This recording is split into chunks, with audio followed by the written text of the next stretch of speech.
Avec Sylvain Maillard, bonjour, député La République En Marche de Paris, Laura Slimani, candidate Génération, le mouvement de Benoît Hamon aux Européennes, Laurent Neumann est là. Et on sera rejoint par Valérie Boyer, députée Les Républicains des Bouches-du-Rhône dans un instant. Mais d'abord, donc l'hommage aux héros. Laura Slimani, depuis 3 jours, l'émotion évidemment est très forte et on assiste à cette unité nationale, à cette concorde qui tranche avec le climat de la campagne il y a encore quelques jours. Vous aussi, vous allez nous dire, le chef de l'État est dans son rôle ? Cet hommage aux pompiers, il est extrêmement important. Et moi, je rappelle aussi que ce sont des fonctionnaires, les pompiers, par exemple. Parce que des fois, on dit les fonctionnaires, mais derrière les fonctionnaires, il y a des métiers. Ils sont militaires à Paris.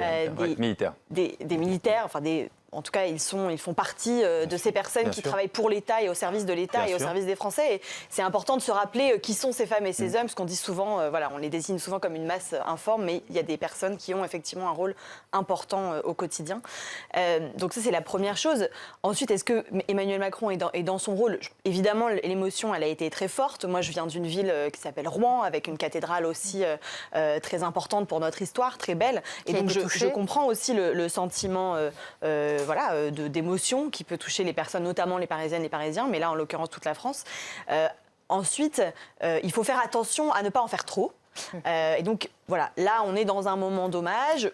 Conseil des ministres ou réunion spécialement dédiée à cela, pourquoi pas.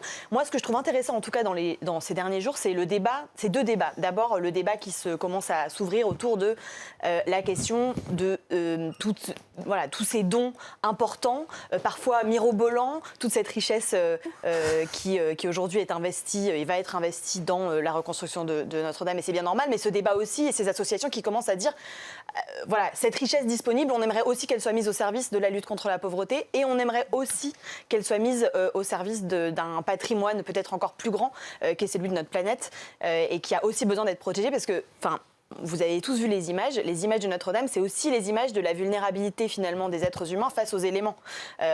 Il y a eu les pompiers, ils ont fait ce qu'ils ont pu et ils ont sauvé effectivement une grande partie de l'édifice.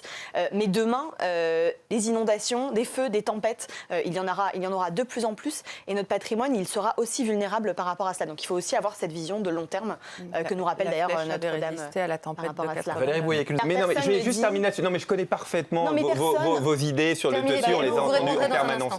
Moi, j'en ai vraiment pleinement assez. J'en ai pleinement assez qu'on soit en permanence en accusation par rapport à les riches, les pauvres.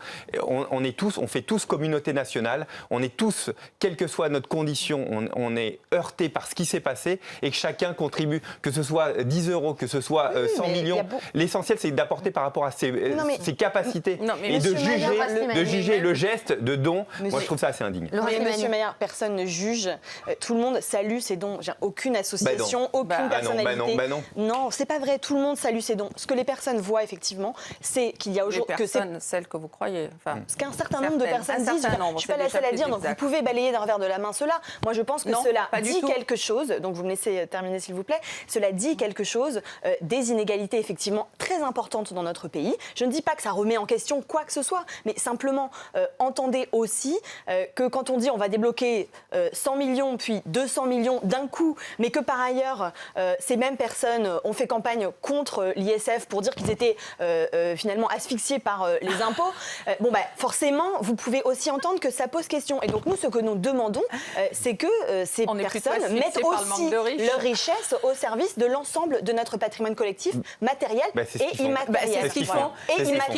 Matériel et immatériel. Parce que notre patrimoine immatériel, monsieur, c'est aussi la sécurité sociale, ce sont aussi les services publics, et ce serait aussi bien que nous puissions les transmettre aux générations futures. Je pense qu'ils contribuent beaucoup plus que l'intégralité de nous. Ce que disent aujourd'hui, par exemple, ce que dit aujourd'hui la Fondation Abbé Pierre. Ce que dit aujourd'hui la Fondation Abbé Pierre, c'est cela. Elle dit nous saluons une telle mobilisation autour du monument qui abrite aujourd'hui et dans lequel en tout cas dans lequel il y a eu la cérémonie d'enterrement de l'Abbé Pierre. Mais le vœu de l'Abbé Pierre, ça aurait aussi été que toutes ces personnes mettent leur richesse au profit de ces associations. Je rappelle juste qu'en 2018, les dons aux associations ont baissé de 4%. Les dons des personnes assujetties à l'ISF, à ces associations, ont baissé de 54% en 2018 suite à la suppression de l'ISF. C'est simplement, c'est des chiffres. Voilà, je vous donne juste ces chiffres. Ça fait réfléchir, c'est normal. Chère madame, la Fondation Abbé Pierre et l'Abbé Pierre, il s'est appuyé sur qui pour fonder les Compagnons d'Emmaüs?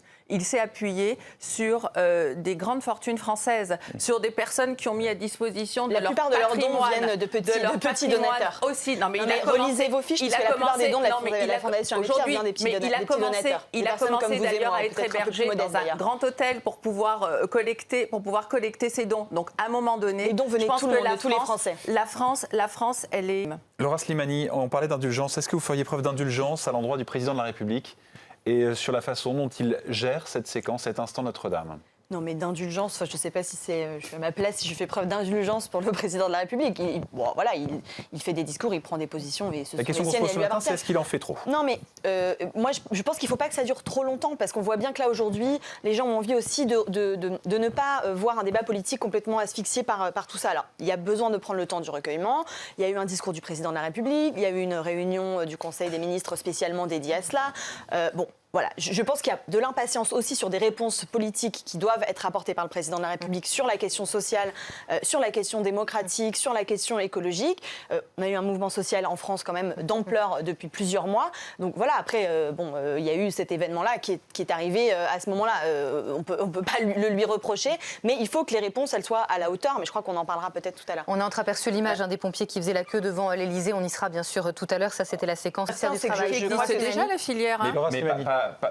Non, elle est compagnonnage. Il faut vous imposer. Je ne vais pas vous déranger, mais non, mais ce que je veux juste dire, c'est qu'effectivement, il y a un certain nombre de professionnels, architectes, du patrimoine, etc., qui commencent à dire attention, 5 ans, c'est peut-être un petit peu court. Pourquoi se mettre cette limite de 5 ans? Est-ce que c'est quoi? C'est les JO, c'est 2 mandats du président Macron, et donc c'est pour inaugurer avant la fin de son mandat. Enfin, voilà, on peut se poser la question de pourquoi il a mis cet objectif de 5 ans qui est difficilement tenable. Notre-Dame n'était pas un marchepied. Il faut effectivement prendre le temps.